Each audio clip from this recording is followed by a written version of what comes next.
1995। एक idea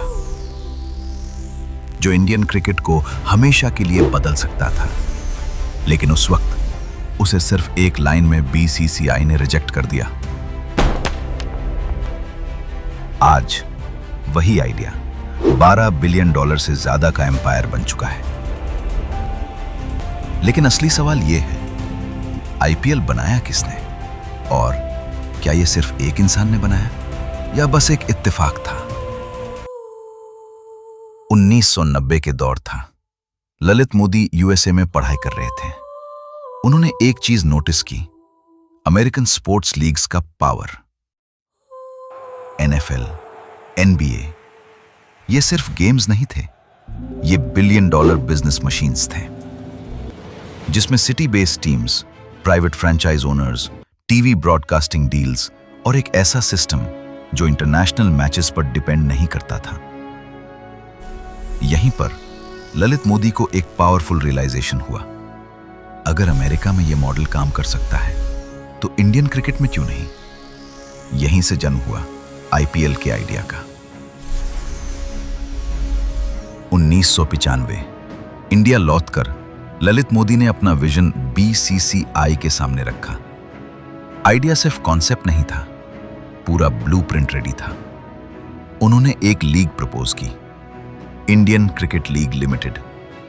structure clear था, 50 over format, 7 city based franchises international players के साथ, और लगभग $17 से $20 मिलियन का इन्वेस्टमेंट।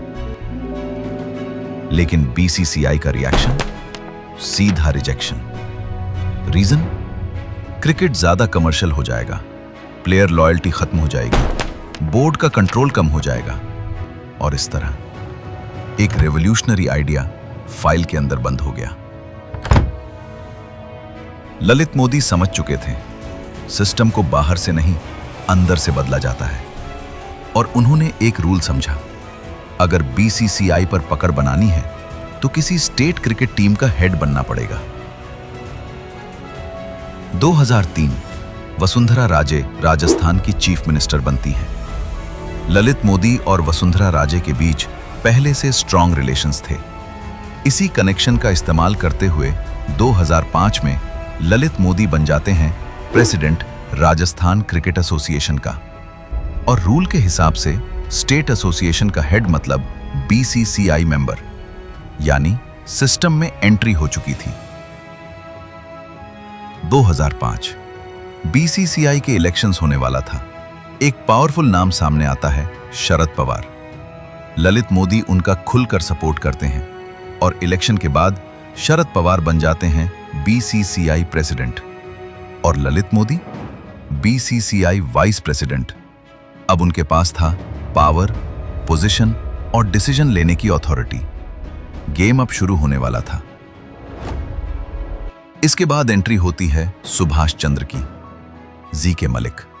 उन्होंने कई बार ट्राई किया क्रिकेट के ब्रॉडकास्टिंग राइट्स लेने का, लेकिन बीसीसीआई ने उन्हें बार बार रिजेक्ट किया और वहीं से शुरू हुआ ईगो का गेम। 2007 सुभाष चंद्र लॉन्च करते हैं Indian cricket league. Private teams, foreign players और बीसीसीआई के लिए एक डायरेक्ट चैलेंज। बीसीसीआई ने इसे इल्लीगल करार कर दिया ताकि अपना कंट्रोल बना रहे। इसी बीच 2007 आईसीसी T20 वर्ल्ड कप होता है। इंडिया जीत जाता है। Yuvraj Singh 6 balls 6 sixes. पूरा देश T20 के क्रेज में डूब चुका था और ललित मोदी ने तुरंत समझा, यही सही टाइम था जब आईपीएल को लॉन्च किया जाए। 1995 का आइडिया अब रियलिटी बनने वाला था। आईसीएल का प्रेशर, T20 का क्रेज और बीसीसीआई का कंट्रोल सब एक जगह आ चुके थे। 2008 आईपीएल ऑफिशियली लॉन्च होता है। 8 city based teams, player auctions, Bollywood owners, corporate investment और एक नया कॉन्सेप्ट, क्रिकेट प्लस एंटरटेनमेंट। 18 अप्रैल 2008 पहला match Kolkata night Riders versus royal Challengers Bangalore और ब्रेंडन मैकलम 158 रन। आईपीएल का ओपनिंग ही ब्लॉकबस्टर बन गया। आज आईपीएल दुनिया की सबसे वैल्यूएबल क्रिकेट लीग है, लेकिन सच ये है, आईपीएल किसी एक इंसान का काम नहीं था। ये बना था ललित मोदी के विजन से, वसुंधरा राजे के पॉलिटिकल सपोर्ट से और सुभाष चंद्र के चैलेंज से। ये सिर्फ एक आइडिया नहीं था, ये एक परफेक्ट कॉम्बिनेशन था विजन, पावर और ईगो का। For more such informative videos, please like, share, and subscribe my channel.